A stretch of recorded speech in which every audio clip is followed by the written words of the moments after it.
Yes, you are now listening to the sounds of Sports Reports as Ordered. And tonight we got picks,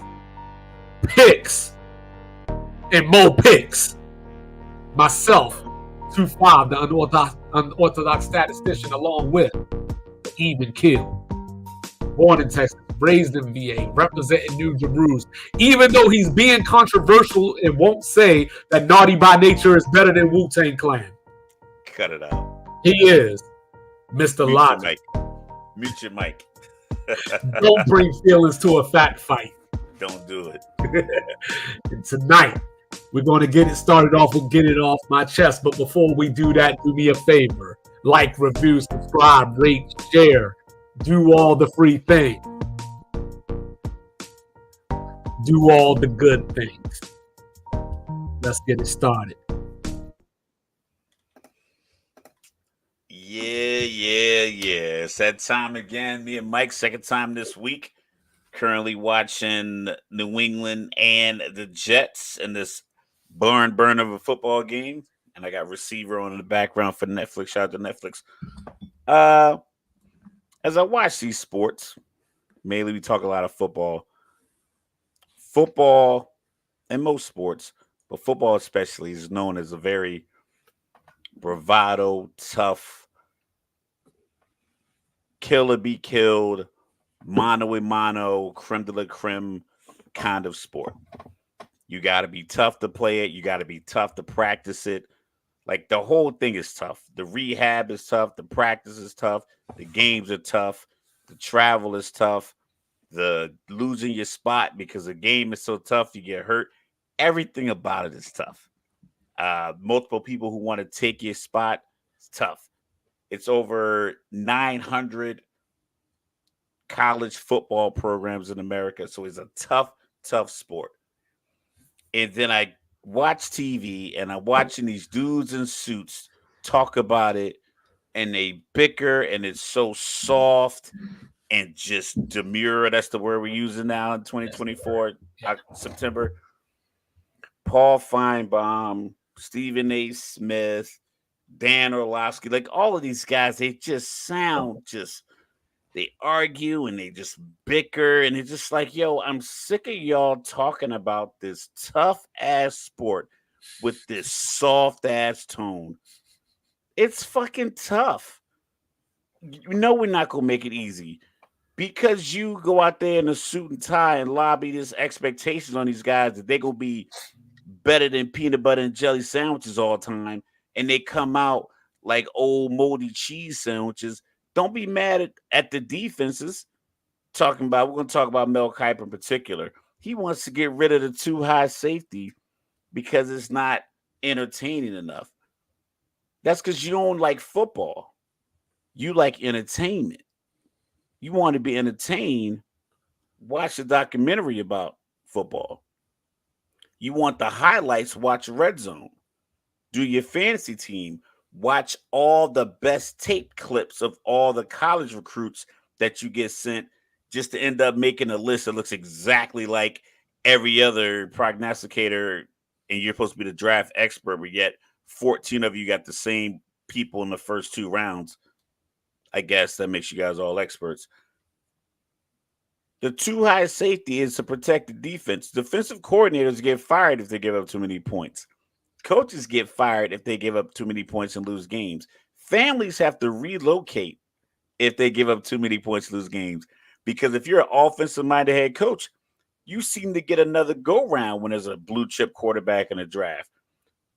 Everyone was surprised that Eberflus kept his job because the number one player in the draft was going to be a quarterback. He's a defensive-minded head coach. You got to get rid of him, bring an offensive-minded guy. Cliff Kingsbury kept his job because you got Kyler Murray. You're going to make this work. They were inadequate the entire time. But the defense gets paid too, and they do it well. They are also skill players. So trying to eliminate what they do best because it doesn't work for your ESPN office fantasy football pool is BS. Throw better passes. Patrick Mahomes has been playing against two high safety ever since he lost to Tampa Bay in the Super Bowl. He's won 2 more Super Bowls since then and 2 more Super Bowl MVPs and a league MVP. And everyone plays that same shell coverage because they don't want him to beat them over top. And you know what happened? Last week, Cincinnati did it. He still threw the pass to Rashee Rice. He's pretty much only like Xavier Worthy's a good deep threat, but he's not a great route runner to get deep. He just has to be open. Right. Rashee Rice, safety over top, corner man to man on him, safety over top. He still threw a bomb. You got to be able to manipulate the safeties and get the throw off. I'm not going to just put one guy in the middle of the field and have him try to control 53 and a half yards of field or 52 and a half yards of field because you want entertainment. You want entertainment?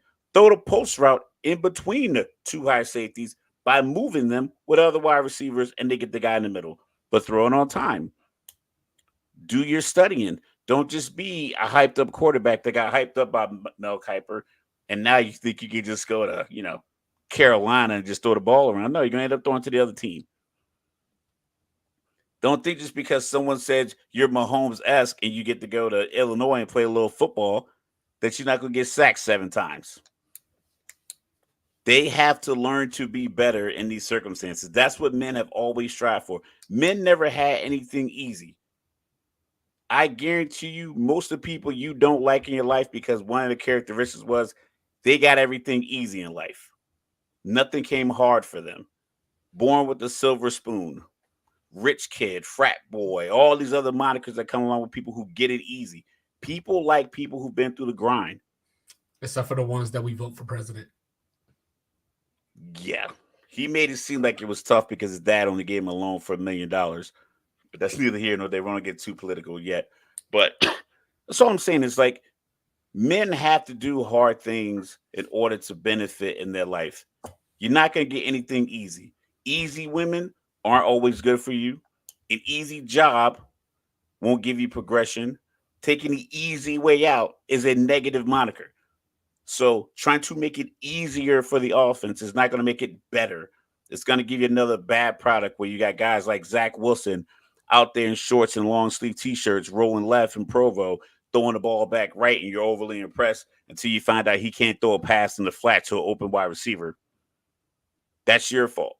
That's not the defense's fault for being good. It's your fault for hyping up these guys who can't do the job, and now you drafted them in the first or second round of your fantasy draft, and you got teams to draft these guys in the first round of the draft because you moved them up your big board.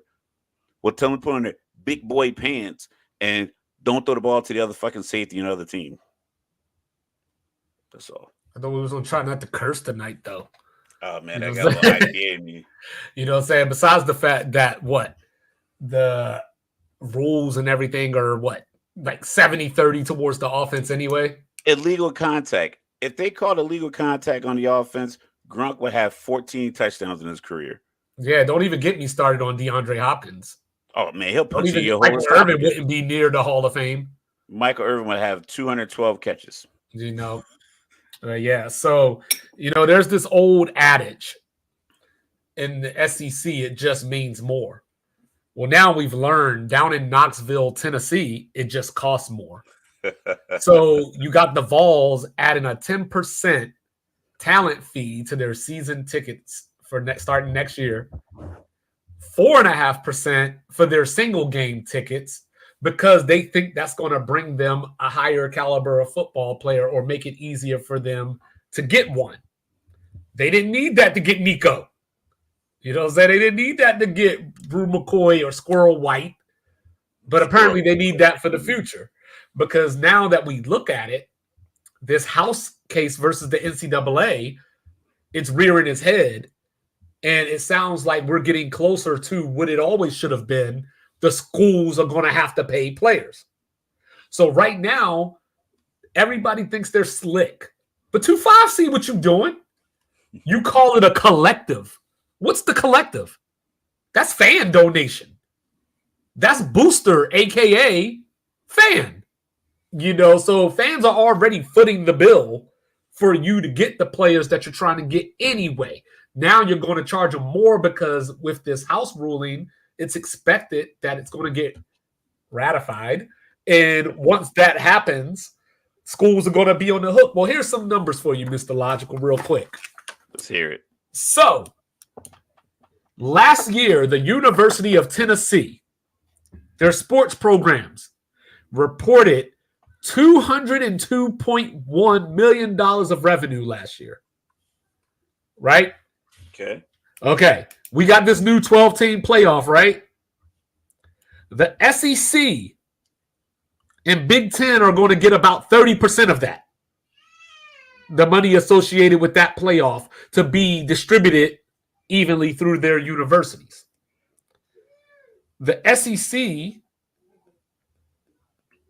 through their TV deals, $51 million last year.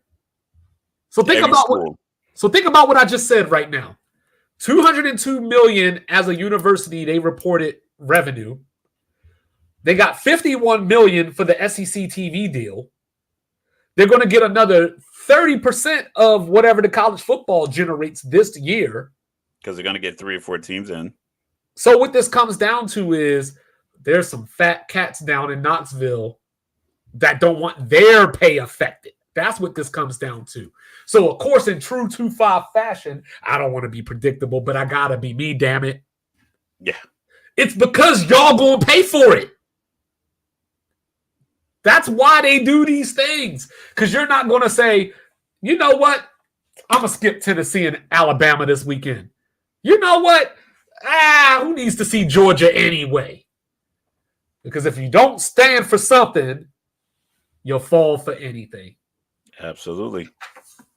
That's basically where we are right now. The fans are going to be footing the bill. There's rumors that Georgia has already done this, but they didn't tell the fans, like, hey, we're charging this extra fee for this. They just got an extra fee. You just call it a convenience fee. A convenience fee, yeah. Now you're charging all this extra money. And these are the season ticket holders we're talking about, with the 10% that we're talking about here. So I imagine those season tickets aren't cheap. And fun fact, the stadium holds 115,000 people. Neyland Stadium, all paying 4.5% to 10% more on the ticket. That every year goes up anyway. Like on top of concessions, parking, parking goes up. It's just, come on, man. Like, just stop it. You know what I mean? Like, the schools need to be paying these players out of that revenue. 51, and that's why, taking it full circle, that's why Florida State and them trying to get out of the ACC, because they're only getting $30 million, and they're like, hey, we can't compete with that. And, real quick before we move on, did you actually hear the news about the ACC? So, of course, we talk about the grant of rights 2036. So it's been theorized and speculated that if Florida State, Clemson, or whoever want to get out of the ACC right now, it's going to cost them about $250. To get the $250. $250 million? Yes, and possibly more than that because who signed that deal? Everybody. Because back in 2014, when Maryland joined the Big Ten, they got out of the conference for a cheap amount, relatively speaking. So they banded together and said, we don't want to lose anybody else. And if you do leave, you're going to pay on your way out. So that's where the grant of rights came from. So 2036 is when it's up. But Florida State and Clemson have been politicking, saying, hey, look at the ratings in North Carolina basketball. Look at the ratings. Like, we're the cash cows here. So why are we making the same amount of money that Wake Forest is making, Boston College is making, Syracuse, so on and so forth? Because you signed that deal. So now there's talks. Okay, we'll potentially give you a bigger portion. But this is what comes with it, though, potentially. Now the ACC is talking about maybe adjusting the grant of rights to reflect 2030. All right? Stay with me now. 2024 right now.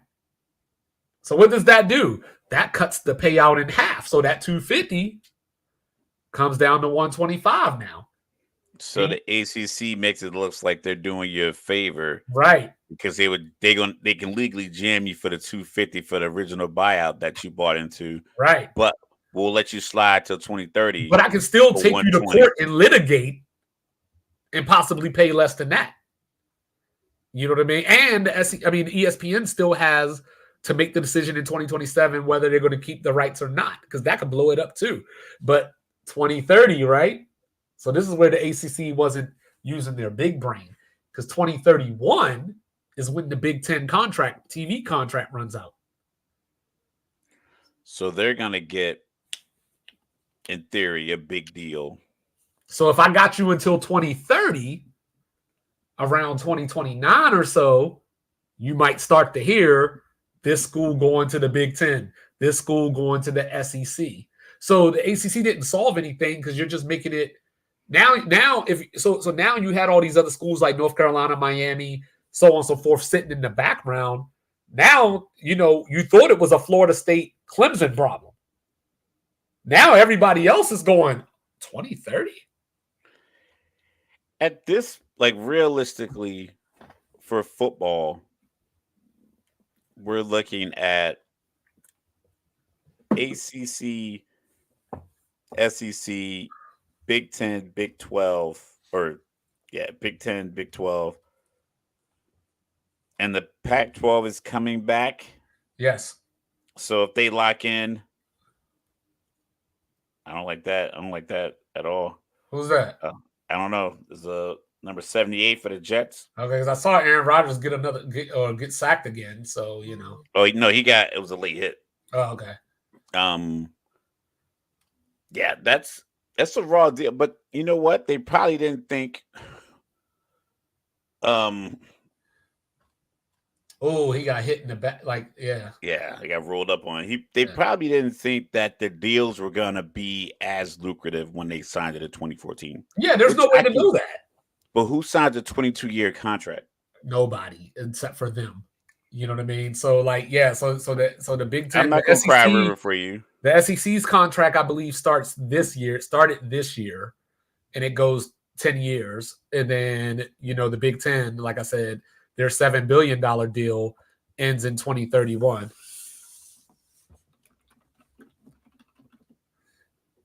They should have gotten in the movement early, negotiated a better buyout, and kind of saw the future. They should have saw, you know what? It's going to go up. Let's negotiate. Let's take our lump now. Yeah.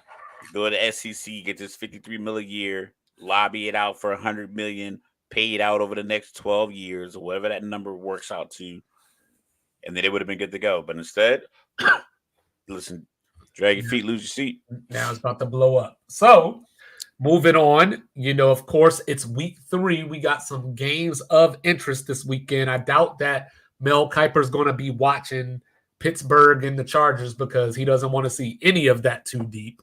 Yeah, but we still got some good games on the menu. So, taking it from the top, before we get to the games, let me throw this out there real quick. So last week we were talking about 0-2, or the other day, 0-2. Who's done? Who still has a chance? Well, let me just give you a little bit of perspective on that. Only 32 teams in NFL history have started 0-2 and made the playoffs. 2 of them were in the last 2 years. Houston last year, Cincinnati the year before. So it's a tough road to hoe, if you will. To add on to that, the only teams to start 0-2 and win the Super Bowl are the 1993 Dallas Cowboys. That was the year Emmett sat out the first 2 games. Correct. The 2001 New England Patriots, and those pesky 2007 Giants. Representing New Jerusalem, just like Mr. Logical. I think this year it'll be different. I think there are, off the top of my head, Baltimore to 0-2, that's an anomaly. I think that'll turn around. I think the Broncos are where they are. I think the Colts have a shot if Anthony Richardson can get 62% completion. I don't know. If you add it up cumulatively through the first 2 games, he's 26 of 53. Yeah, so if he can get to 36 of 53, Like, I think they'll be all right. Me too, Who else? Josh. Me too. So we got the Rams at 0-2. They keep getting hit by the injury bug. That's gonna be tough for them. Right. Jaguars 0-2. They're done. Giants 0-2. I think They're done. done. Denver's done. Done. I think you got Cincinnati. You got And Cincinnati. Baltimore. But the problem is, as far as a playoff run, Right. they are in the same division. Well, So you I got think Cincinnati Cincinnati just could because you end up- saw them do it before, and you know that Joe Burrow plays better as the season goes on. Realistically, if they play that 4th and 16 a little better, they're 1-1. I still don't like the pass interference myself, but you know, Well, is it what was it is. clear. Like, I mean, No, it was pass yeah. interference, but it's because it goes back to what we were talking about at the top of the show. You know, like we're talking about this too deep and it ain't enough offense. That's why that pass interference was called, because the defender has a right to the ball as well. Yeah, but like I said, I was talking to my father. Chris Collinsworth said he made a call on the pass interference in the Houston-Chicago game where Houston got one called on them. And he said the reason that was pass interference is because Caleb Williams' pass to forgot the guy. He used to play in Los Angeles.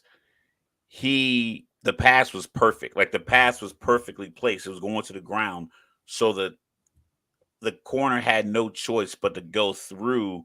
Because even if he's looking at the ball, because you have the right to get to the ball, the problem is if the ball is perfectly placed, it's nothing you could do from behind.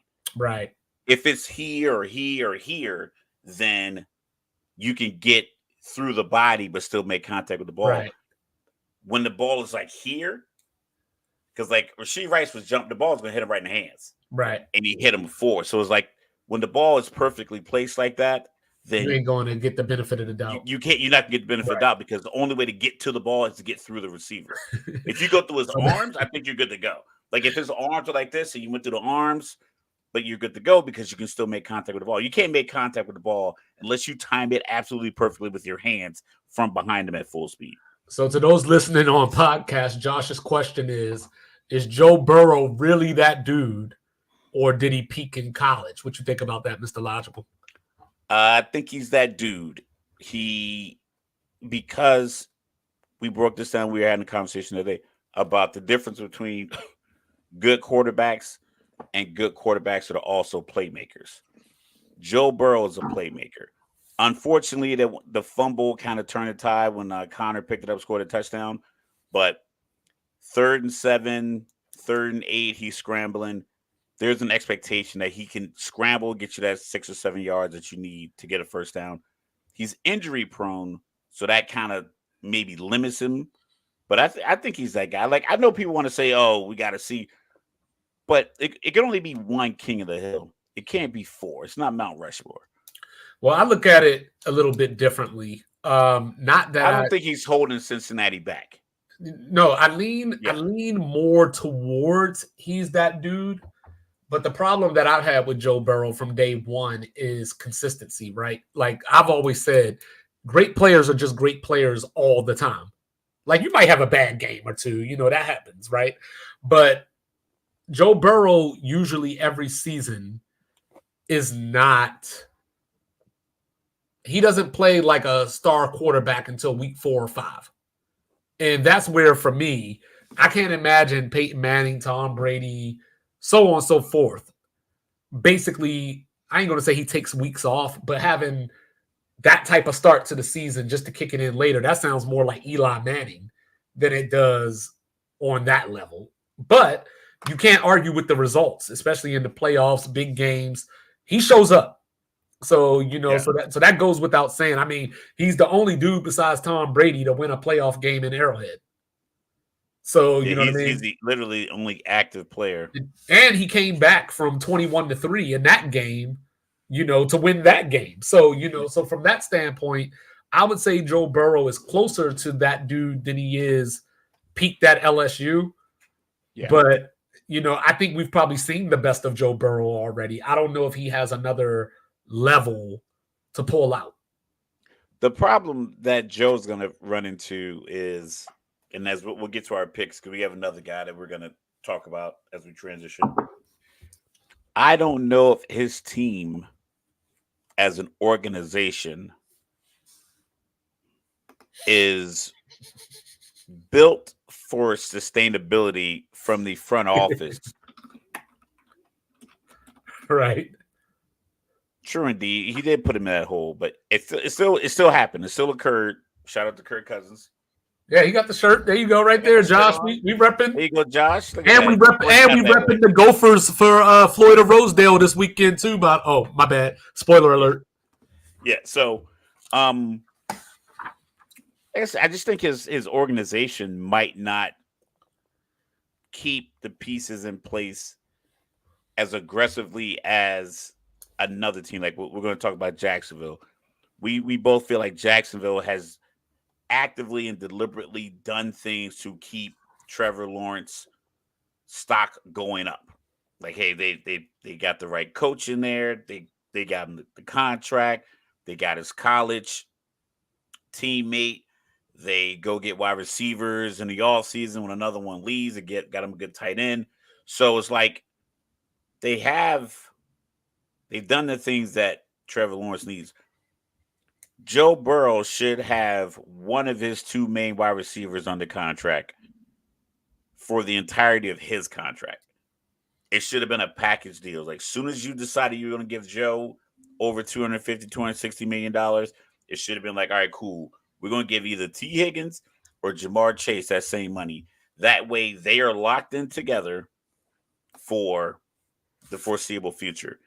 It could be a situation where Jamar Chase and T. Higgins aren't there in 2 seasons.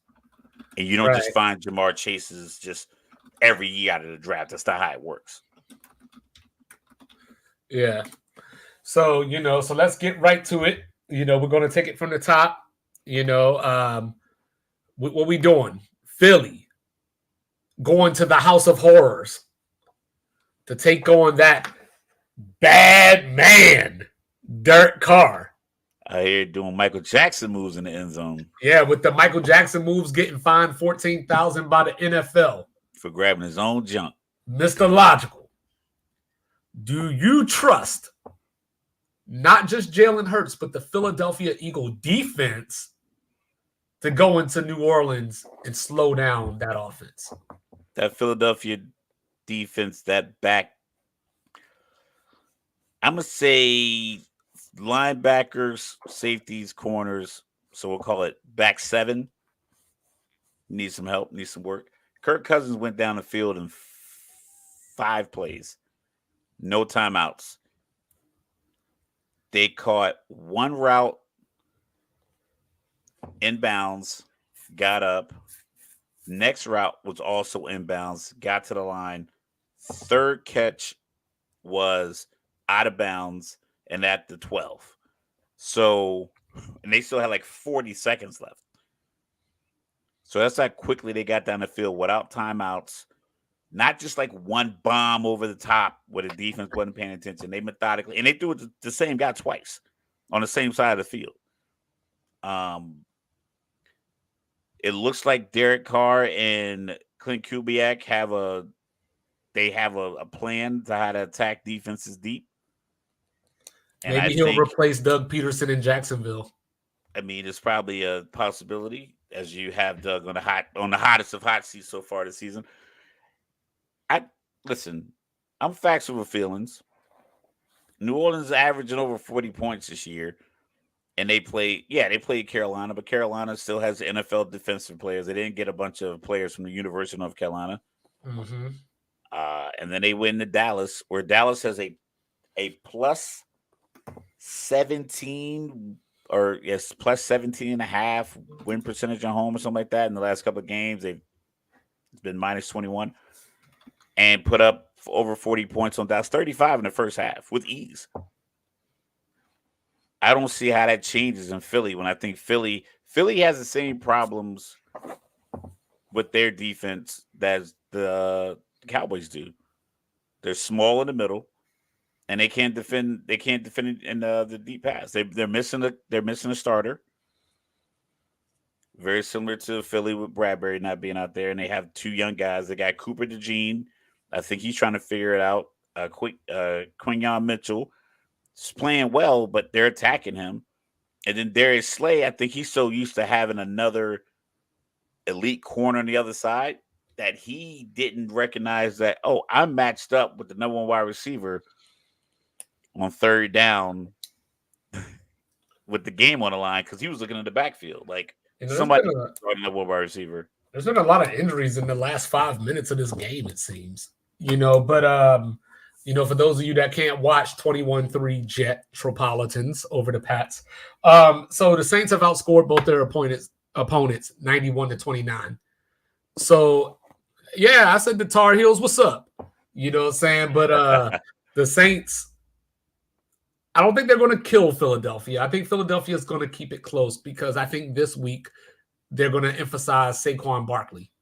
Now, obviously, Saquon Barkley had the drop pass heard around the world.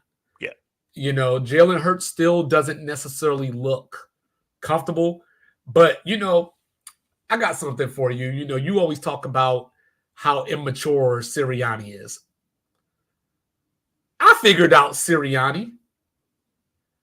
He think he the smartest motherfucker in the room and he don't know shit. Oh yeah, that's part of his immaturity. That's basically it. You know what I'm saying? That's kind of like a character trait for most immature people. So when I look at it, the Saints are on a roll right now. I think Philadelphia is talented enough to not get blown out the way that Carolina and Dallas did. So I'm gonna go New Orleans, and I'm gonna even call it 37-30. I'm not giving Philly 30 points. AJ Brown didn't play Monday because of a hamstring. He's not playing this week either. So most hamstring, remember Britton Covey, baby. Our soft tissue. Remember that was like the thing when we first started. Britton Covey, man, in the slot. Yeah, I like it. I just don't think it's AJ Brown replaceable. No, but that's where I think Saquon comes in to keep that offense off the field. I think New Orleans up front is still. They didn't score a touchdown. They have one touchdown. You know what I'm saying? Petty Pendergrass up in here. Let's keep our feelings out of it. Yeah, I got it. But it was 18-15, and Atlanta had the ball with a chance to win. It wasn't like it was 38-15. But I'm going New Orleans. But speaking of Pittsburgh, we already said it. Mel Kiper is not going to watch this game. So, Mr. Logical. I'm changing my pick. I'm picking LA. I was on the fence already. I'm picking LA to win this game. Pittsburgh has been fortunate that they caught Kirk Cousins coming off the injury game one. I think it was injury. I think it just was like a lack of planning. I think they just thought it was going to look better. I think they thought it was going to be better. Bo Nix, and before you get petty, you ain't even picking the Steelers to go 17-0. So you know what I mean. But this is like so the problem that I had with this game when I was looking at picking it is that it's Pittsburgh's first home game. So from that standpoint, it's like, okay, the crowd is going to be rocking. This ain't the Pitt Panthers. They do get excited for their Steelers. And they booed the offensive coordinator last year a lot. Is this going to be the quickest game in NFL history? It's going to be. So if it kicks off at 1:00, it will be over by 2:45. Because they're going to run a lot of football. Everybody's going to run the ball. J.K. Dobbins averaging over 9 yards a carry.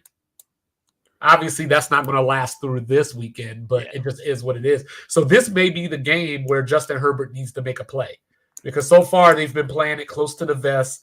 Think Harbaugh won't do that. I think he'll just put that 300-pound defensive tackle, convert it to fullback, change the number from 99 to 44. I think they'll put him in and just try to control the line of scrimmage. TJ Watt's getting double team all day. And any chance they're going to run up the middle. But they might not need to with the way these young linemen been playing Slater and Alt. They might not need to double team them. Yeah, I'm going to do it anyway. I'm going to do it just to frustrate them. Just to make them scream, I got to double team me, just to get them out of his way. But I want, like I said, I think because I don't know if Justin Herbert is that much better of a quarterback than Justin Fields.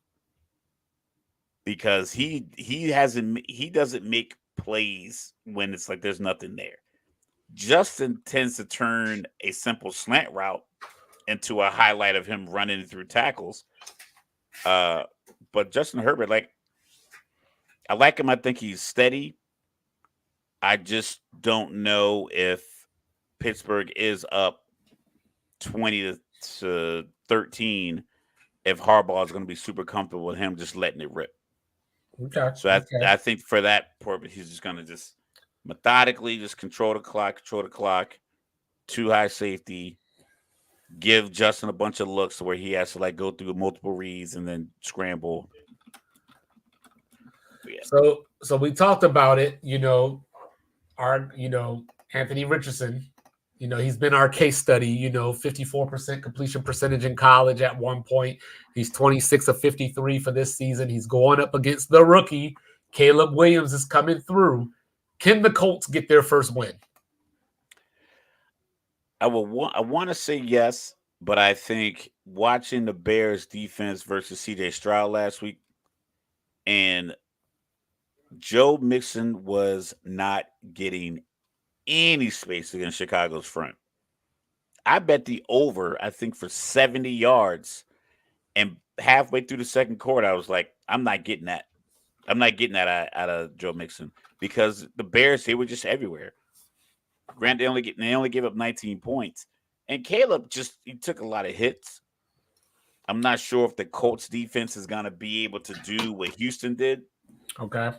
Because they would talk about on the broadcast, Houston doesn't blitz that much, but they blitzed him a lot. Mainly because if you watch the film in the Titans game and even this Houston game, they have him just standing in the pocket with long developing routes almost every drop back.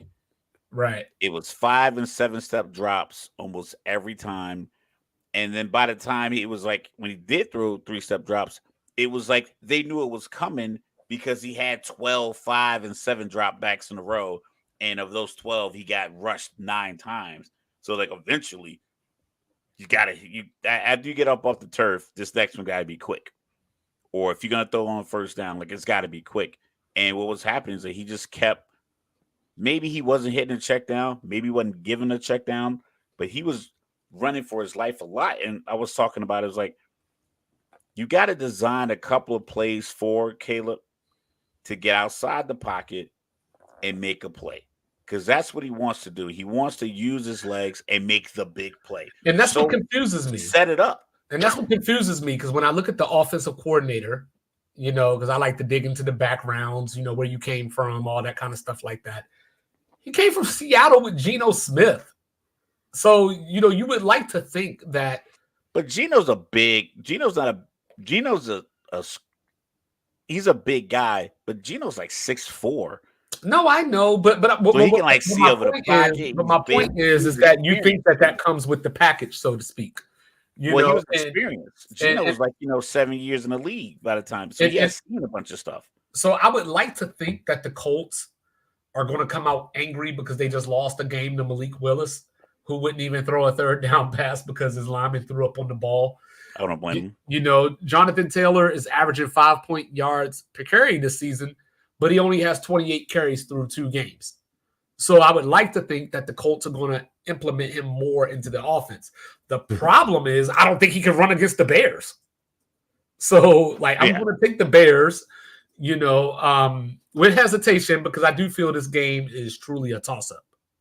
I would think it's a toss-up I would think it's more of a toss-up if Caleb was throwing a lot of bad passes, like throwing into traffic, not getting good pass. He only has 2 interceptions in the 2 games, and he hadn't played great. I mean, Grant doesn't have a lot of yards, but he's not turning the ball over. All of those hits, he hadn't fumbled. So it's just, I think he'll be able to capitalize on a couple of things, but they got to get him on the move.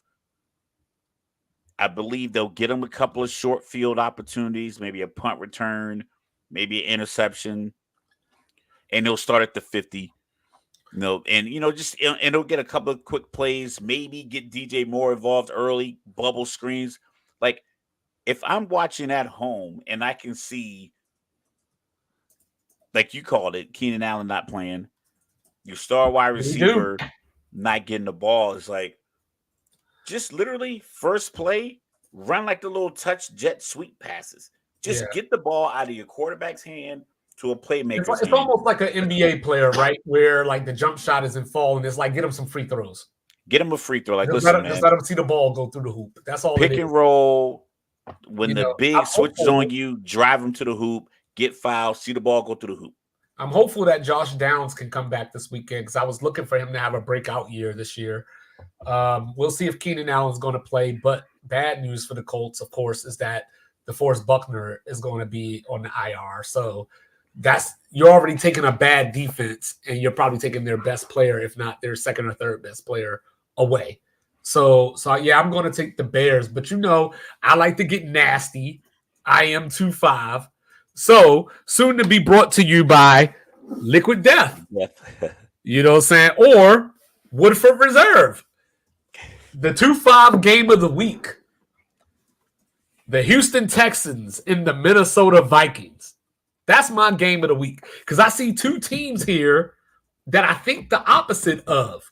So Minnesota, right? We talked about them the other day. Correct. They needed a 97-yard touchdown pass. Their opponent to fumble at the goal line, a block punt, 2 interceptions, just to win by 6 at home. Without the other team having their best player. Then you got the Houston Texans, who offense came out smoking against the Colts. And then last week, it was the defense that looked very good. Lassiter, you talking about a dangerous combination. Derek Stingley on one side, Lassiter on the other side. The Houston Texans have their corners of the future. They're going up against Sam Darnold, who I don't believe in. But for some reason, I'm still picking Minnesota to pull the upset. I'm not going to call you crazy for it because I believe Minnesota's defense is ranked somewhere between 1 and 3 in total defense. And that's the matchup, Flores versus Stroud. That's the matchup. 1 in sacks, 1 in turnovers. So, that's the matchup. The reason I'm picking Houston is that Houston has the luxury of punting versus forcing a pass to their playmakers if it's not there. Because I think CJ Stroud checks it down on 3rd and 8. They get 5 yards. They got to punt. I think they can go to the sideline, get Diggs, Dell, Nico, Mixon, Stroud, offensive coordinator together, come up with something for the next drive. If Minnesota doesn't get something going, and I'm not sure currently what the status of Jefferson is, I don't know if Sam Darnold can pull together that same core of playmakers and get something going for the next drive. So I think I if they also know that out, Joe Mixon is out. Joe Mixon is out. Damian Pierce is questionable. So the Texans may be down to Cam Akers. But that's not bad to be down to. Like you're down to Cam Akers. It's not like you're down to back when Florida State was something to Deuce Vaughn or Rico Dotto or something like that. So I think Cam Akers is not a bad piece. But in the same sense, like I said, I still think that core group offensively can muster up a couple of drives and get you 14 points. Maybe another drive gets you 17 points. I'm not sure if Sam Darnold can get you 17 points without a crazy bomb to what. Just watch out for my guy, Andrew Van Ginkel. Just watch out. And then, I'm going to just summarize this game by Todd Bowles versus Bo Nix. And I don't think I need to say anything else. Yep. Yeah, give me Tampa easily. A game that is interesting to me and only me. Because I never know. It might be I picked one of these teams because I picked one of these teams to make the playoffs. The Giants going to the dog pound. So, Cleveland got their win last week down in Jacksonville. Deshaun Watson still doesn't necessarily look great, but Jerome Ford has been playing well. Myles Garrett played, even though he's still a little banged up. Denzel Ward he played 11 snaps and then he had to come out the game. So we'll see what his status is. So this could be Malik Neighbors' show. You put on a show last week. 10 catches, 127 yards, and a touchdown. But I just don't know if I trust the Giants to go into an environment like that. It's one thing to go down to Landover, Maryland, and play well against that shitty defense. But now you're going up against what I think is going to be the best defense in the league by the time it's all said and done. So I'm taking the Browns. Oh, you said all that to say you take the Browns? I'm taking the Browns. That was a no-brainer for me. Oh, okay. There you go. I have zero faith and trust in the, like you said, top 10 Daniel Jones, right? You're the stats guy. I am the trying to think, not a feelings guy, but more of a behavioral kind of piece. Like I like a lot of my arguments are based on like the behaviors, tendencies, things of that nature. You come back with the stats, and it tends to line up. I don't think the Giants believe in the Giants. So far, I know we talked about it in the offseason. We didn't think hot seat was a thing. Do you think Daboll could be in trouble at some point this year? Daniel Jones is so poor, I don't think so. Okay, fair enough. So you want to talk about stats? The Carolina Panthers have been outscored in their 2 games, 73-13. They're going to go out to the West Coast to play Las Vegas, but they're taking the red rifle with them. So before we even make this pick, what's the word with Bryce Young? Is he done in Carolina? Is this a reset? I want to give the coach the benefit of the doubt that he saw something where he's like, I need to give this guy a break. I personally do not like starting the young guy and yanking him out when the team in and of itself has no business playing NFL football. Especially when you just drafted this receiver that he needs to build a rapport with. And the team is not good. And you got a rookie running back who's on IR that you're waiting for, Jonathan Brooks. The owner is temperamental. He's hired multiple coaches. Remember draft night when he went to the bar? He went to the bar, accosted a manager. I'm like, you're a billionaire. Took his hat off and like little broed him in front of his coworkers. Like he might as well he probably would have just pinched his cheek and called him a little boy. And ever since offensive line is trash, sometimes they are trash, and sometimes it's just a matter of like the defense has no faith in what I think there's a combination of both. I think the offensive line is trash, and I also think that Bryce Young just doesn't have confidence at this point. I think his confidence is shot because dudes like Bryce Young. Now, this is different if we're talking about dudes like Jay Cutler, right, who went to Vanderbilt and got their shit pushed in every week by Florida and Tennessee and South Carolina, but Georgia.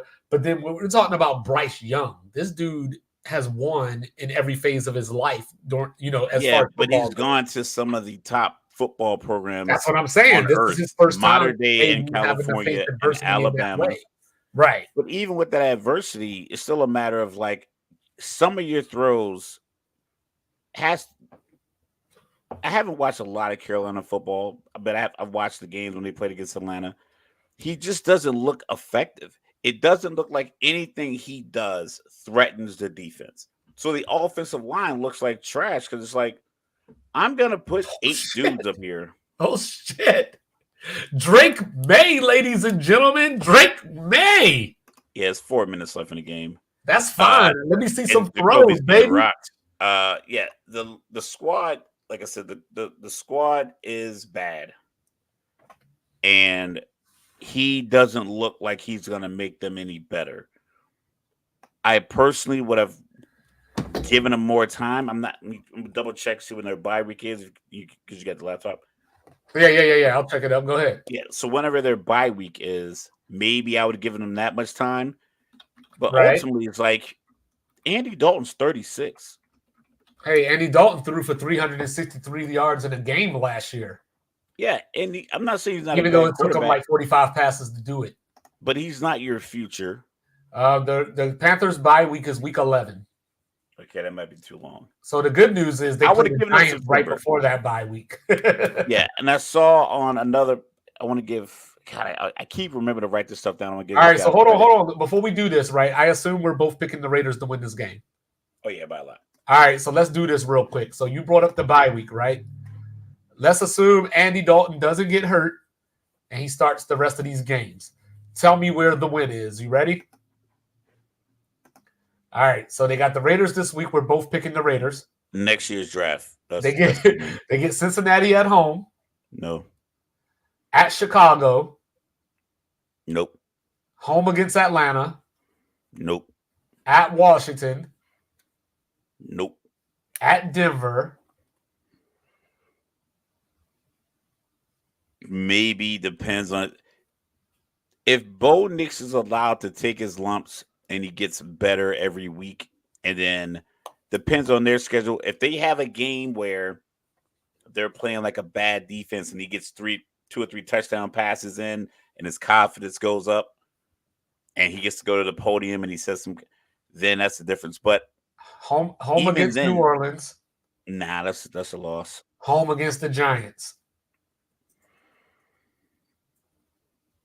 Maybe there, but I think the Giants defense, if they're still healthy, will still And that's their terrorize. bye week. So they get the Giants, they go into the bye week, and then I almost feel confident saying they're not going to win a game after the bye week because they got Kansas City at home, Loss. Tampa at home, Loss. at Philly, Loss. home against Dallas, Loss. home against Arizona, Loss. at Tampa, and at Atlanta. They can't go 0-17. No, they're not That's- going to go 0-17. I They think they're can't- going to win 4 games. You got 4-13. I got 4 with and the 13. quarterback. But okay, no, I got them. Hold on. Let me do this. I got them. Here we go. They're going to get their first win potentially at Chicago. They're going to get a win Wait, at Chicago. So Yes. this week is at LA. That's week 5 I'm talking about. So 2 weeks So- from now.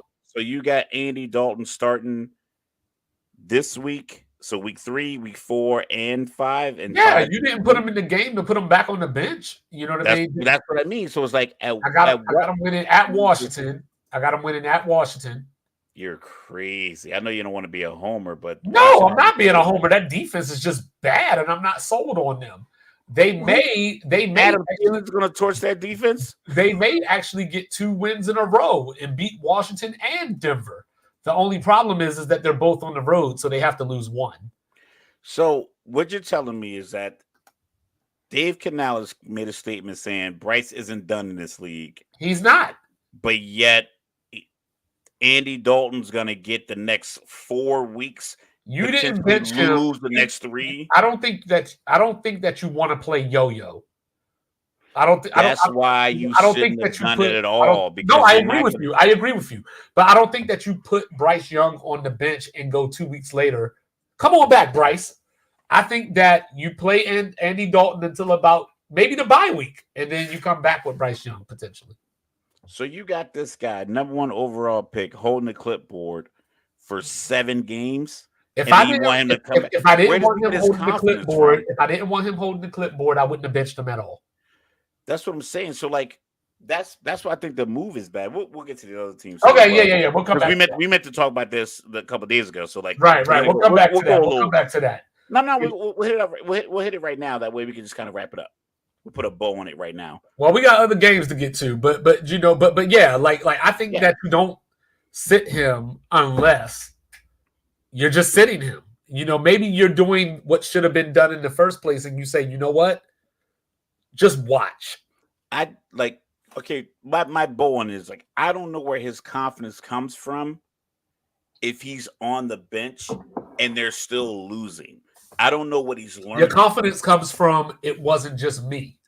So now you have an inflection But when point. they put you back out there, Now you have an inflection point, taking it back to calculus and all that on you. You have an inflection point where you say, okay, now I can be the leader of this team because right now everybody's looking at me.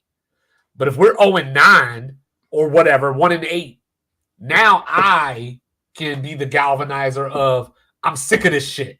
and So now it's time to turn it 1-8. around. That's 9 games. You got 8 games left, and you go 1-7 in those final 8. Hey, it is what it is. At some point, it has to be about your. I mean, you got outscored 73-13.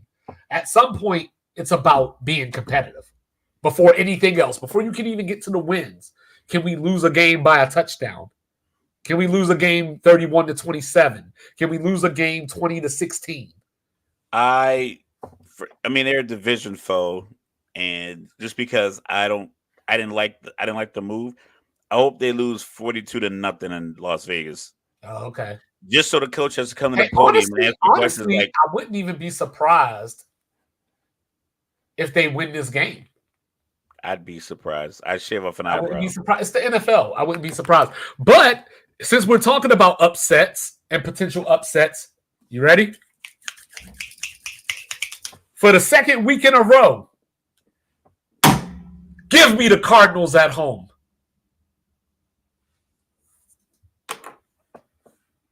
That's your upset? That's one of my. Right. Minnesota was my one upset. This is another upset.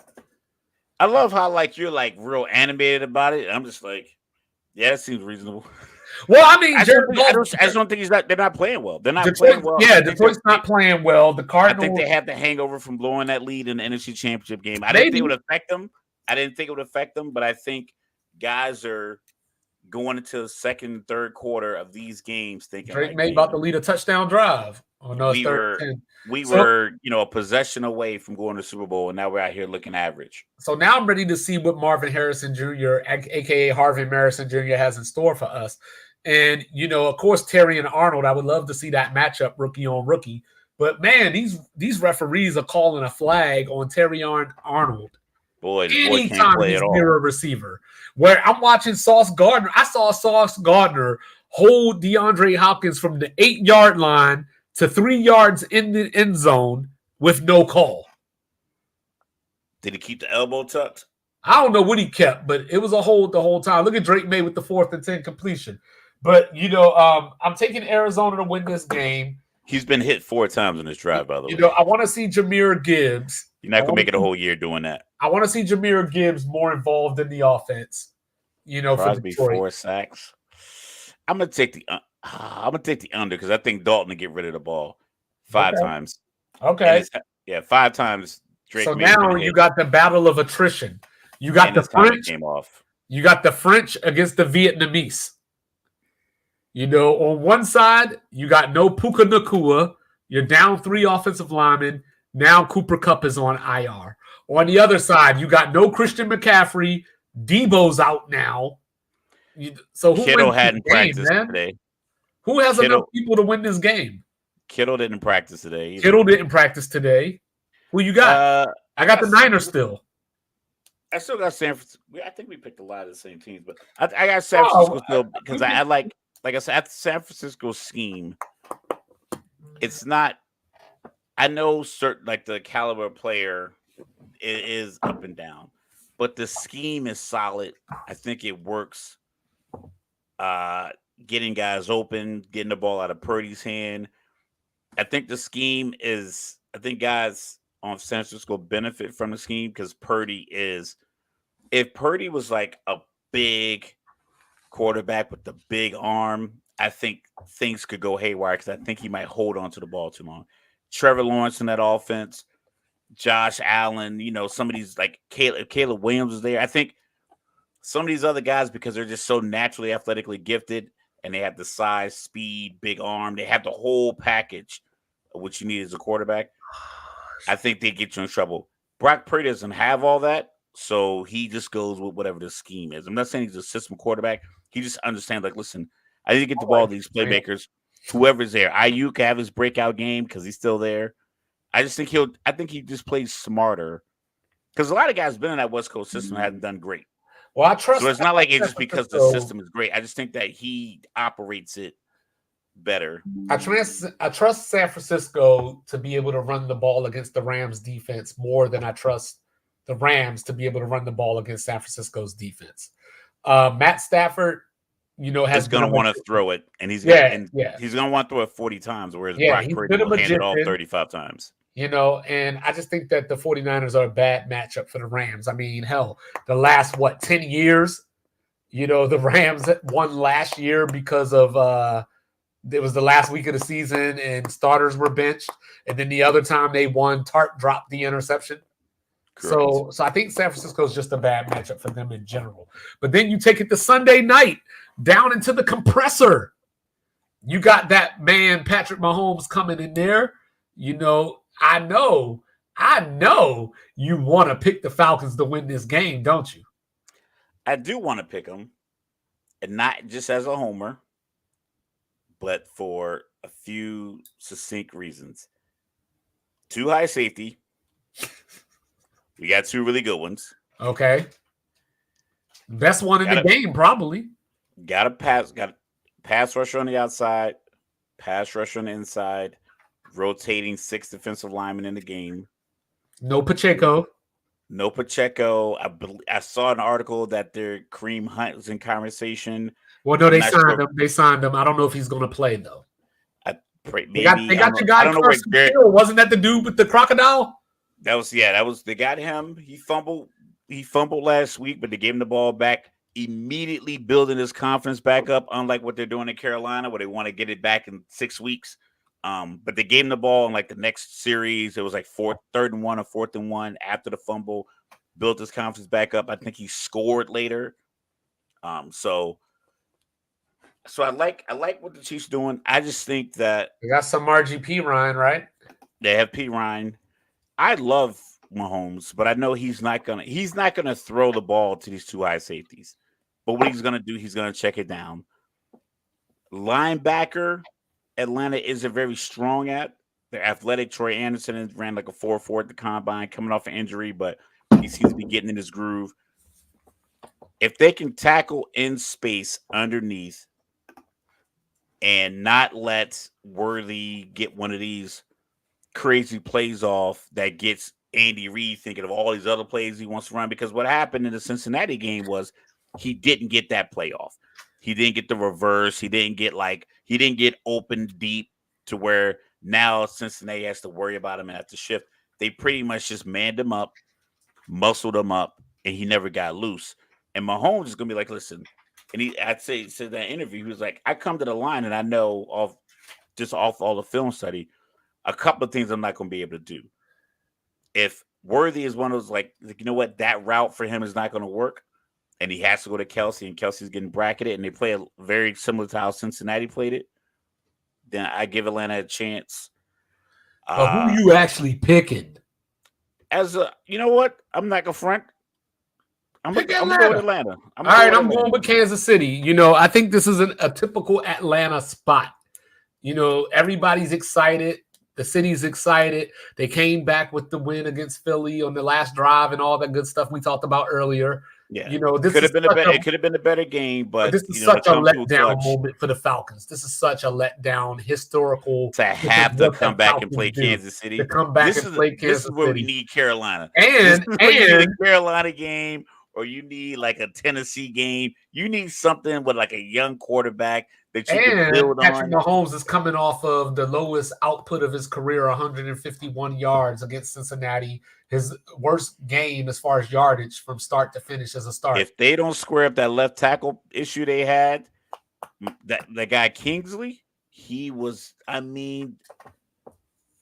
beating them to death off the edge. Hendrickson was beating him so he was causing. There was probably a couple more holes they could have called, and a couple more hands to the face, because he was killing him. A couple of times, like the running back missed the chip, so this guy's expecting help. Guy missed the chip. He was on Pat Mahomes' back. So if they had to take him out of the game, like they had to take him out of the game and put the other guy in who caught the touchdown earlier. So if they don't shore that up, it could potentially be tough, because, like I said, Atlanta plays like they have playmakers in the secondary at essentially the most important spot, like your last line of defense. Even though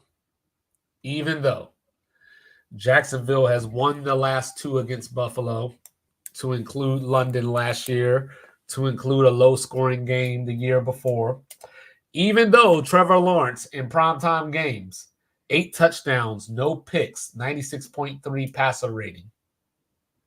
I'm still picking Buffalo. I think Jacksonville is reeling right now. I think Jacksonville doesn't have an identity right now. I'm not trying to blame Trevor Lawrence because I know he came in with all the hype and everything, which is not his fault. But we're at a point right now where Trevor Lawrence is starting to look real Daniel Jones-ish. He is not making the play that needs to be made. They went 1 for 7 in the red zone last week against Cleveland. It's at Buffalo. Josh Allen has had 10 days rest, because they played on Thursday night against Miami the week before. Even though I think Jacksonville is a bad matchup for Buffalo overall, I'm trusting the Bills to get this win at home. I'm going to trust my preseason MVP candidate, Josh Allen, to do what he does. And last week, with Cook getting all those touches against Miami, Tua being on IR, New England being hit or miss. New England could be 8-9 or 5-12. The Jets are looking good, but they're not looking. Yeah, the Jets are getting wins. The Jets are taking advantage of the too high because they're actually throwing these receiver screens. They're throwing slants. They're keeping it in front of everybody. Yeah. They're one of the few teams that are doing that. You know what I mean? So we'll see how that lasts, though. And Aaron looks like he's moving around better. He's getting comfortable. He's still doing the thing I dislike when a guy misses a pass and he's like, and all that extra stuff. I've never been a big fan of it tonight. He gave Lazard a hug. But Ricky Williams dropped the pass. It would have been a difficult catch. It was a fade right. He's jumping, turning his body, falling backwards, and he dropped it with a defender in his chest. Like it was perfectly defense. He just didn't catch it. He's probably thinking Devontae would have caught that. But I just think Buffalo feels like they're in the proverbial, shout out Skip Bayless, the catbird seat in the division. And I don't think they're going to have a let up because of it. Because it's like, this is our time to start inching away. Because the Jets have 2 wins. And New England, like I said, New England's 1-2.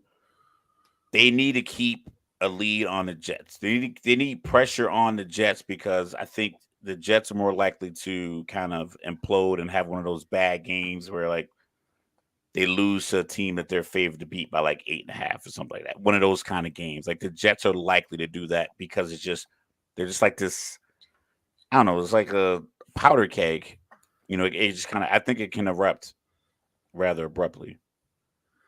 Give me Cincinnati by 13. I think this is the week Cincinnati gets right. I think Washington keeps it close for the first half, late into the third quarter, 3-4 minutes left in the quarter, and then Cincinnati imposes their will. Unless Jamar Chase still out here collecting technical fouls. Yo, I read the lips during the replay. It looked like the ref said, "Get the fuck out of my face." Yeah, you told me that. And then I saw an article. Other people thought the same thing. Now, it could be the Mandela effect because we all think. I hope the ref did say that. These refs need to stand up to these prima donnas. You can't say that, and then he cusses you back out and you throw a flag on him. That's the part I don't like. That's probably true, but you know what I mean? But, but we also don't know what Jamar said in the first place. Jamar probably said, "Throw the flag, you bitch ass." Yeah. Maybe something like that, which, like I said, I think the ref was well within his right to throw the flag when he said what he said, knowing that, like, I'm already pissed, I'm throwing this flag, but he threw the flag after Jamar Chase reacted to what he said, which sounded like, "Get the fuck out of my face." Right. And I don't know if that's common, like, back and forth with the refs. I don't think refs talk to players like that on average. You know what I'm saying? So it's like, I don't like, but maybe the league will investigate it. But I think this is one of those spots where, like an Atlanta fan, you look at it and say, yo, Cincinnati's 0-2, season on the line, reeling. they got us at the right time because this is what Washington does. When a team is 0-2, when you got to play Carolina, when you got to play a team without their best player, the remedy, play Washington. It's just what it is, man. Or play a team that you're talent-wise you match up against. It is. It just is what it is. Unfortunately, I live this life. But moving on, we take it over to the Saturday sport of college football. So this weekend is going to be Show 'em Saturday because college game day emanating from Norman, Oklahoma, the home of the Sooners, where Tennessee head coach Josh Heupel. You know what's so special about Josh Heupel in Oklahoma? He's the last quarterback to win a national title for Oklahoma. He was their offensive coordinator. Sugar Bowl against Alabama. Trevor Knight beat Alabama. The next year got fired. Who came in after that as offensive coordinator? Lincoln Riley. So Josh Heupel, I'm sure, since the schedule has come out, has had this game circled. Like usually we talk about the players, right? Are the players looking ahead? It's a rivalry game, whatever it might be. Josh Heupel wants this game way more than the players do. And it's at Oklahoma. You know what I'm saying? So now for Oklahoma. Are they gonna boo him or cheer him? Oh, they're gonna cheer him, I think. But this is the thing. This is the thing. We talk about our sports rigged, right? And I like to talk about how sports is poetry. So how poetic is it that Oklahoma's first SEC game in history is against Josh Heupel? That just sounds like a Disney movie or something like that. Yeah. So this is the problem. Depends on how it ends. This is the problem, though. So Oklahoma, this is rubber meeting the road. Nico Elimaiava has led Tennessee to averaging 693 yards per game. But that has been against Chattanooga, NC State, and Kent State. Now they go into Oklahoma, who leads the nation in turnovers, tied for the lead in turnovers. They're only giving up 265 yards per game. Something got to give. Who you got, Mr. Logic? Well, these early season games are always like that because a lot of teams end up playing, teams they pay. Like these sparring partners that they pay to come into the gym and they, fight them and they prep themselves for the actual pay-per-view bout. Even if you're playing against teams that aren't that good, you still got to be clicking offensively to score that many points and that many yards and be that consistent over 2 weeks. Not have a let up, not have a poor drive. I know it's on the road, young quarterback, but I think the head coach being from that environment, playing college there, I believe that will allow him to keep him calm, call plays for him. He understands the magnitude of being a big-time college quarterback in Norman, especially as, as he's coming as the head coach, but being a former star there. I think he'll be able to give him like, hey, man, these are the keys. This is the loudest part of the field. Don't do this. Don't do that. Don't play too big into the moment. Just stick in the scheme. So I think he'll be able to look into the eyes of Nico and be like, listen to me. I got you. We'll get out of Norman with a victory. See, and that's my question about the game is how much can a coach transfer to his young quarterback? Because when I look back at the games that Nico has played, he played against Iowa in the Orange Bowl down in Miami. He played against Chattanooga in Knoxville. He played against Kent State in Knoxville. He played against NC State in Charlotte, not Raleigh. And we looked it up. It's about the same distance and everything. So this is his first real rabid, hardcore environment. Oklahoma's first game in the SEC. That place is going to be at a fever pitch. You But know, he's also been a spotlighted quarterback for like the last 3 years. he has, but He's been a there's social difference media between being icon. He was an spotlighted and NIL having to guy. perform on the field. You know Yeah, what I but mean? I think he's been a Oklahoma's spotlight guy. defense. He's handled the spotlight. He played in California, the top high school programs. And then, like I said, I a think lot of it is because guys are playing in these, like we talked about with Bryce Young. It's like you play in these environments where you're the pocket in Alabama, you're standing there behind all those offensive linemen. It's not rough. But like being in the spotlight, being a quote unquote everyone's Super Bowl because you're the top quarterback, he's probably going into every environment, high school and not even college, being like, yo, everybody wants to speak to me because I was like, he was one of the first high school guys I can recall that had this, 7-figure NIL deal. Well, like I think that Oklahoma's defense, led by Danny Stutzman, is as good as Tennessee's offense. So I think this game is going to be close. Everybody that I've heard so far has Tennessee winning this game in a walkaway. I'm going to go with something along the lines of 30-24. It's going to be close late.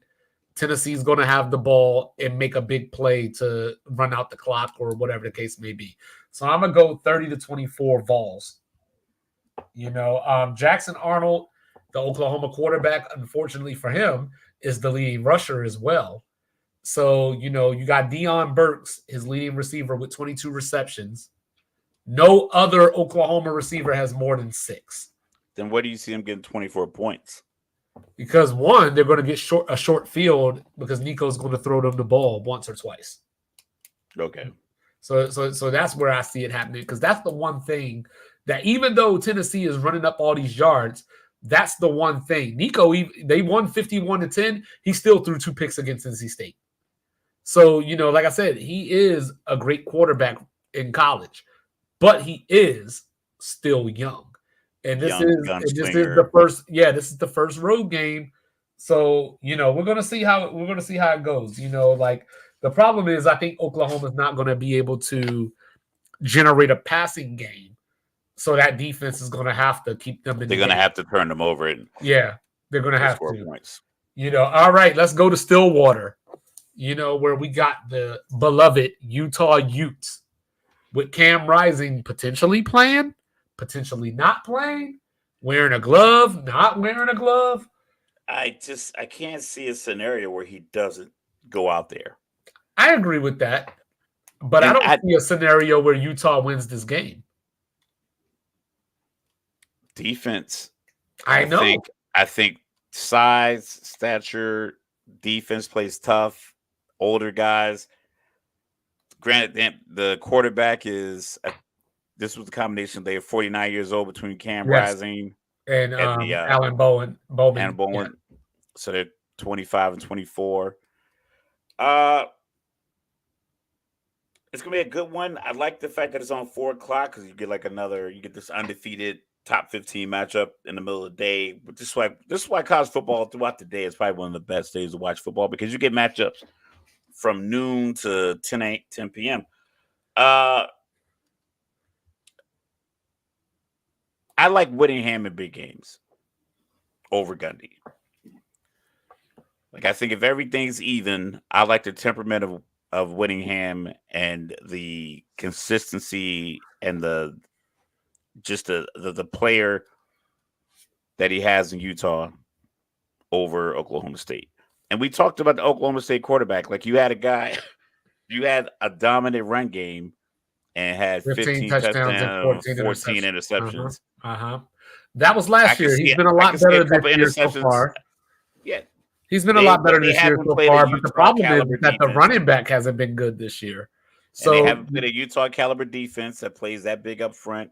Well, all I gotta say is can play like safeties that can play like linebackers. I think that's a very different. All I gotta say is Oklahoma State better win this game because they go to the Little Apple next week to play Kansas State. So this is their season right here. These 2 games defines their season.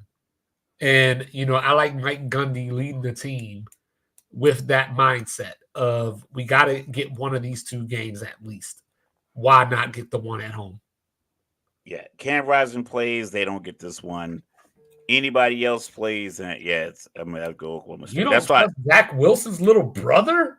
I mean, Isaac might be good in a couple of years, but right now he is less than a year removed from being a high school quarterback. Am I crazy? Am I crazy for thinking Michigan has a chance to win this game against USC? You're not crazy because it's in Ann Arbor. Mm-hmm. It's one thing. USC hasn't been formidable collectively as a team, offense, defense, special teams. We're used to them for so many years as having these studs all over the field, offensively and defensively, and they all of them making impact plays all the time. Then they had that Clay Helton spill. I had a little Sarkisian in there. I think Lane Kiffin was the coach for a while out there too. Am I mistaken? Got left on the tarmac out in Tucson. Yeah. So it's a lot. I've seen a lot go on with that team. I just don't know where Michigan generates your offensive threat from. Like, because you can't just run the ball 50 times. No, you can't. You can do it in a video game if you're lucky, but ultimately, like, at some point, it's going to go zero and they're going to blitz. Well, one of the things that I had actually wrote down in my notes was if Michigan wants to win, to your point, to counter your point, one of the things that I wrote in my notes was for Michigan to win this game, they need to bring back that 1996 Tommy Frazier Nebraska option offense. I mean, you have the quarterback. If you want to throw 20 passes and then bring in your other quarterback and he runs every time he gets the ball, and then you get the running backs the ball 25 to 30 times, if you could control the clock that way and the momentum with the home crowd and home field advantage, we understand that. We know how home field advantage works in college sports. It's that same thing, overwhelming. Right? It's that same thing, right? Like I was just talking about Nico, where Miller Moss's first game was in California, bowl game against Louisville. His second game was the Vegas game against LSU. Last week they had a home game against Utah State. So not only is USC going to the big house, but this is his first road game. And he's not as good as Nico. As good as he is, he's not as good as Nico. Michigan's defense, is still good. They still got players. They still got, for my money, the best corner in the country. The problem is, like you said, is Michigan at a point where they have to face a hard truth. Donovan Edwards may not be the best running back on the roster. It may be Kalel Mullins. So from that standpoint, what can you do to win this game? So I'm going to pick USC reluctantly. I saw it in your face. That was going to be the word you're going to use. Yeah, but I'm going to go. This is my score for real. I'm going to go 19-17.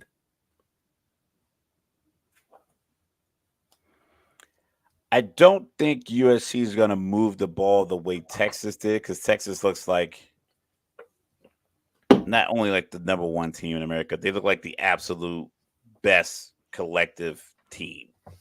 Like, I think they look better than Ohio State, but that's a different conversation. But 19-17 is low. In college football games, especially those programs. I mean, I guess the LSU USC game wasn't that much different. I think it was like 27-24, if I remember correctly. Yeah, 27-24, 28-20, something like that, 28-23, something along those lines. 27-23, something along those lines. I'm going to give you something like, I'm going to go like 30-20, 30-17 USC. Late touchdown, closing the game out. And like I said, I don't know if the Michigan coach is really imparting like his philosophy on the team. It just seems like he always has this look. Like if you Google him right now, he's like every picture looks like this. I'm like, is that the only one they take of you? Or that's how you always look. Like he just right. Look at matter of fact, I'm looking at it right now. Yeah, Sharon Moore. So but also outside of that, we got the 0-3 Florida State Seminoles. I don't know how that even happened. As a 2-point favorite over the 3-0 California Golden Bears.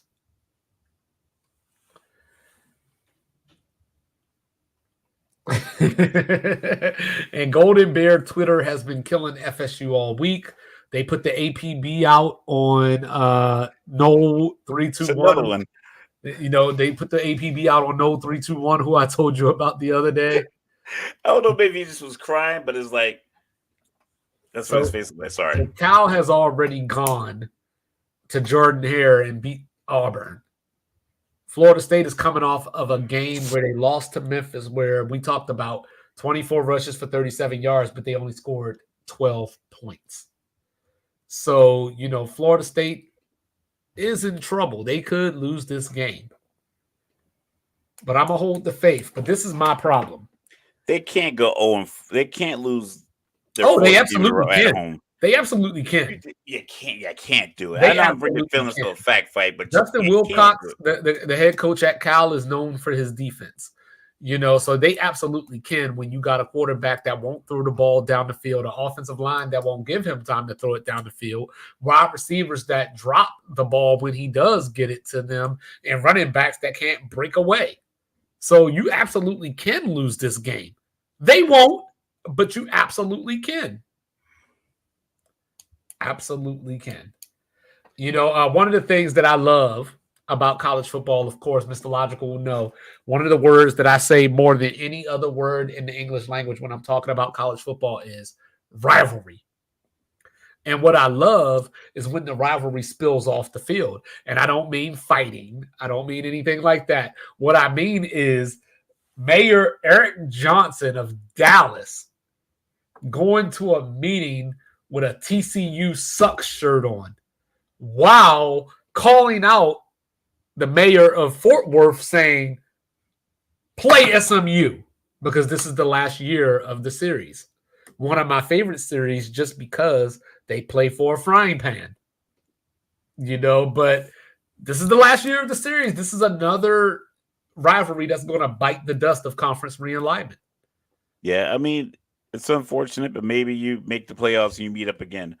SMU, those Texas meetings. If anybody's seen the documentary on ESPN, the 30 for 30 death penalty, watch it. It was on Netflix. It might not be on it now, but you can probably find it on YouTube. It was out a few years ago. Eric Dickerson. What's my boy name? The white running back. He ended up being a broadcaster for a while. With SMU, brown hair, white guy. I know exactly who. Not Christensen. No.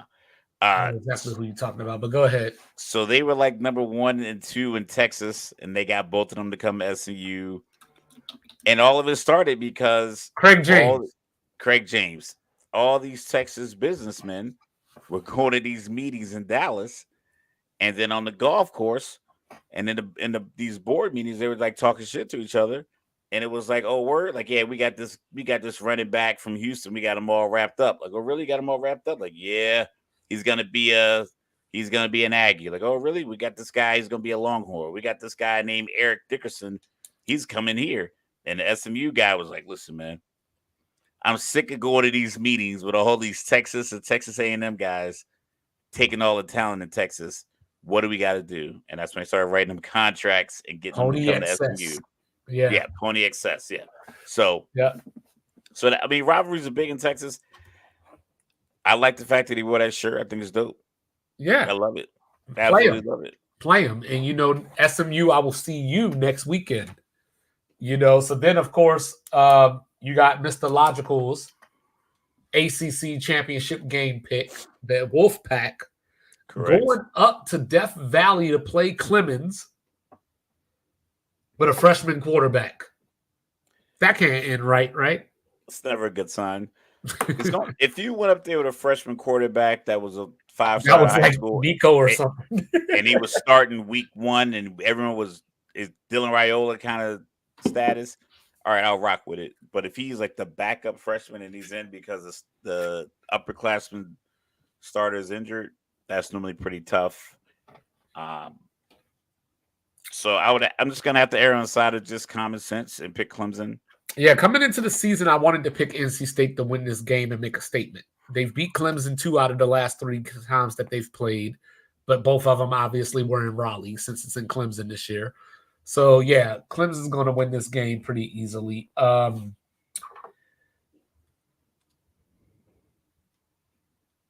don't know what to do with this game. You got Florida, who were going to potentially fire their coach last week, going into Stark Vegas to play Ole Miss as 5.5-point favorites. In Mississippi State. I'm sorry, Mississippi State. Yeah, Mississippi State just lost by 24 points at home to Toledo. I have no idea what to do with this game other than to pick the Gators. Pick the Gators, and I still don't feel confident about it. Go with the speed. Billy Napier, don't scheme a lot of guys open. Just run a bunch of drag routes, out routes, deep posts. Just run them. Just use speed and to overwhelm Mississippi State. Get up on them early, and then they'll remember that ass whipping they just got a week ago, and then they'll cover. But like, just don't overthink it. So this week is a pretty bare week. So upset alert. You know, y'all didn't think I was getting out of here without that. Upset alert. Georgia Tech over Louisville. And I am not being a Florida State fan when I say this. Upset alert. USF over Miami. Okay. Minnesota over Iowa. You know, of course, that's the revenge game because last year that was the Cooper DeJean game where did he call fair catch or not? He did not. You know, I don't know. I still say he did.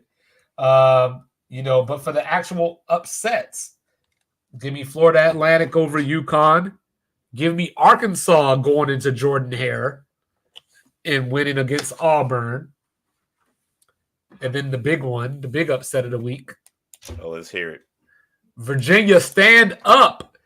Give me James Madison over the Tar Heels. Why James Madison over the Tar Heels?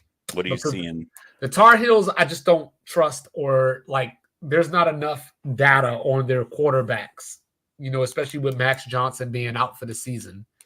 There's just not enough evidence. I love James Madison's head coach, Bob Chesney, came in from Holy Cross. They're going to run the ball all up and down North Carolina's throat, hold on to the ball, run the clock down. And I think they're going to force those inexperienced quarterbacks to have to make plays late. 2-quarterback system. Yep. And, so that's what I like. But of course, I would be remiss if I didn't bring up the fact that Rutgers is going down to Blacksburg, Virginia. I mean, you only said it like 10 times to me. Yeah, of course they knocked off the Hokies. They knocked off the Hokies last year. The Hokies came into this season with a whole lot of hype, a whole lot of returning starters, opened up with a loss at Vanderbilt. Yeah, that wasn't good. You riding with Jersey or you riding with VA? I'm riding with Sports Reports as ordered. I'm saying I'm not here to be a homer. Oh, okay. I'm going to go tie game. There's no such thing. No tie games? We don't do that no more. Yeah, that's done. I go Virginia Tech at home. I like Rutgers, obviously. I'm here. If they want to recruit my son to play football, that'd be dope. He plays multiple positions. But like I said, when it's a toss-up, you just go with the more established home team. Virginia Tech is at. They have they've had a system of the way they played and the style the way they played, type of players they recruit. Virginia Tech is a school academically is very tough to get into, so you get a certain crop of players. Virginia Polytechnic Institute. Yeah, I didn't realize how tough it was to get into until I was in high school in Virginia, because everything I knew about colleges to that point was just like through sports. And then, I'm taking Rutgers to push them around. It was pretty difficult to get in.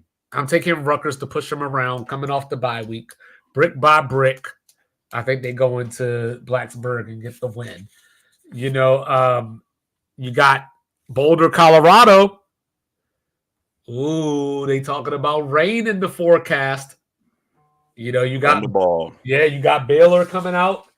Dave Aranda, I imagine he's going to devise a scheme because you know he's calling his own defensive plays now. I have a feeling he's going to devise a scheme with the intent of taking Travis Hunter out of the game, but you can't. Everyone does. But you can't. He averages like 10 catches and 100+ You yards know, a game. I feel really good about Colorado winning this game, but every time I look, the line gets smaller and smaller. And the last I saw it, it was actually Colorado by 1.5. I think Colorado wins, and they might win by 1.5. You know, to be to mean too. Baylor, I don't know who's going to play at quarterback. You know, Daquan Finn is nursing an injury. You So know, their quarterback's injured, and their well, their backup has experience. Their backup does have experience, so we'll see. But no, I think Colorado's just too talented. I think Aranda is on his way out the door. You know, they killed Air Force by 4 touchdowns last week. Yeah, But once you this start isn't your typical calling, Air Force team. yeah, once you start taking over play calling, that means you've made some poor decisions at defense coordinator before, and you're like trying to save it. Right. So then you got one of my favorite games of the week.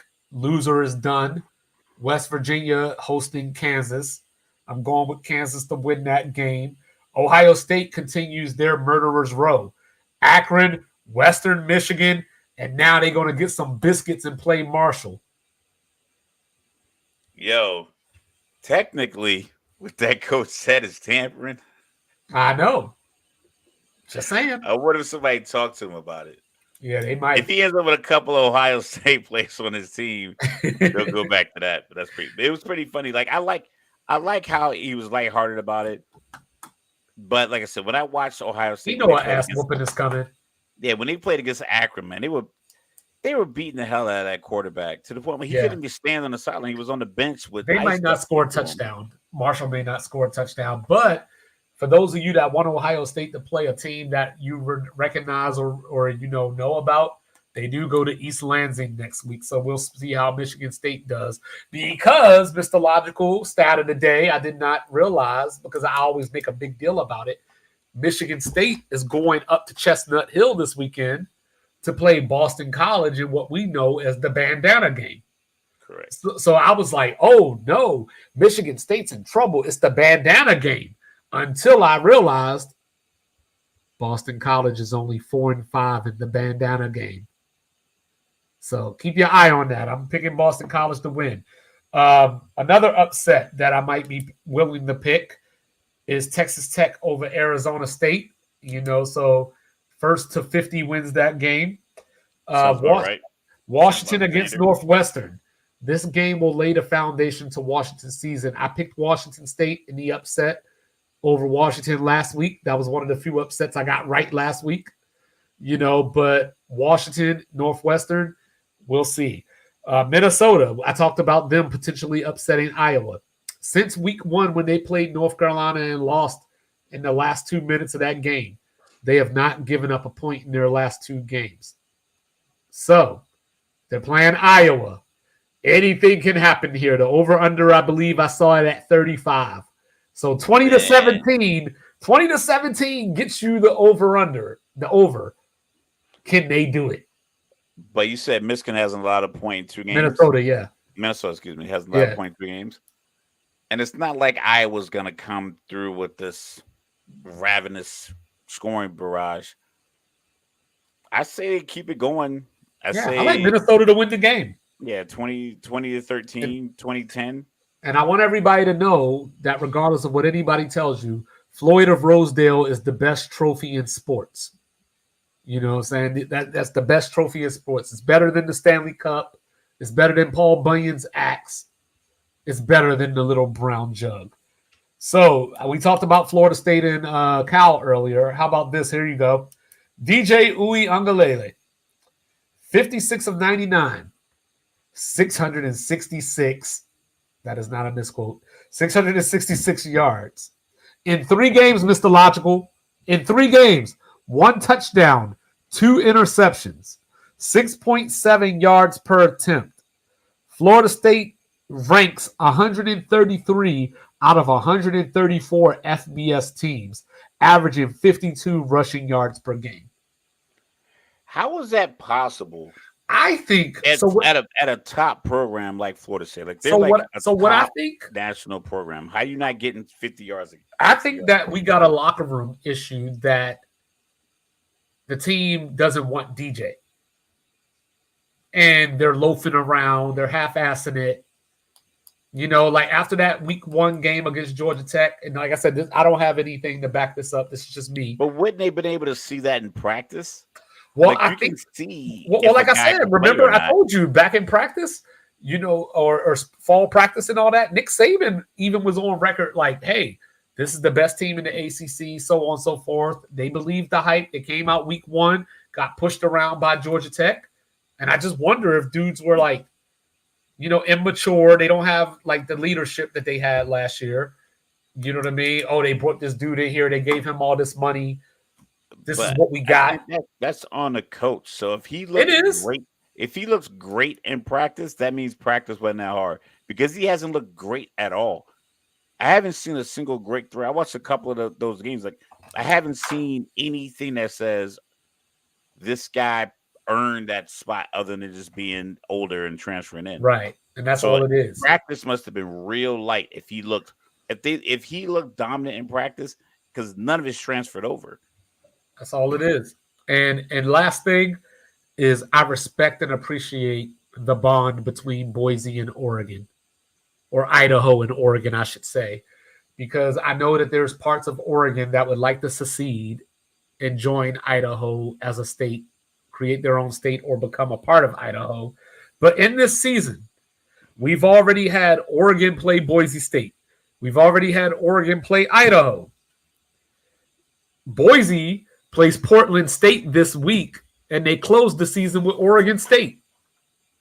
So I appreciate that bond between states. I think that's a money thing. We don't want to have to pay that much for travel. Yeah, there you go. You know, so there you go. That's our picks for the week. You know, we will be back on Tuesday. Because starting next week, I'm going to say it right this time. Starting next week, Tuesday and Friday, you know, are we going with 9 Eastern, 9:30 Eastern? We're going to be late on Fridays because of varsity football. So we're going to give you the late show, get you ready for the weekend as you're wrapping up your Friday nights with your whiskeys and your IPAs. So sit back with your cigars, get your beer, put us on your TV, have us on your phone, your iPad. I'm out of whiskey. And I'm out of beer. Yeah. So we're going to, we're going to go 9 o'clock Eastern Tuesday night. Okay. And then late night Friday night, we will give you the updates as we see fit. But we'll even have some college football games going on at the time. You know what I mean? Like tomorrow night, by the way, you know, Illinois at Nebraska, you know, and then you got Stanford and Syracuse. I'm blanking where the game actually is, but, you know, we got some Friday night. I'm liking how football is just basically saying, you know what? The fall is ours. We're taking all the days. Yeah, I'm actually thinking about Texas State has a Tuesday night game, you know, that, you know, saying, but I was like, I ain't going to go because I got to record that night, you know, saying, but they're playing the Raging Cajuns. And, oh, by the way, I forgot that one. Upset alert. Give me the Raging Cajuns upset alert against Tulane. But, you know, so there you go. But, ladies and gentlemen, we will be back on Tuesday, as Mr. Logical said. Sports Reports Assorted. Like, review, subscribe, share, rate, review. Do all the free things. Hit the bell. Hit the thumbs up. Tell your grandma about us. Do all the good things. We love you. Enjoy the weekend. Enjoy the football. And be back on Tuesday for reaction. Be safe. Peace.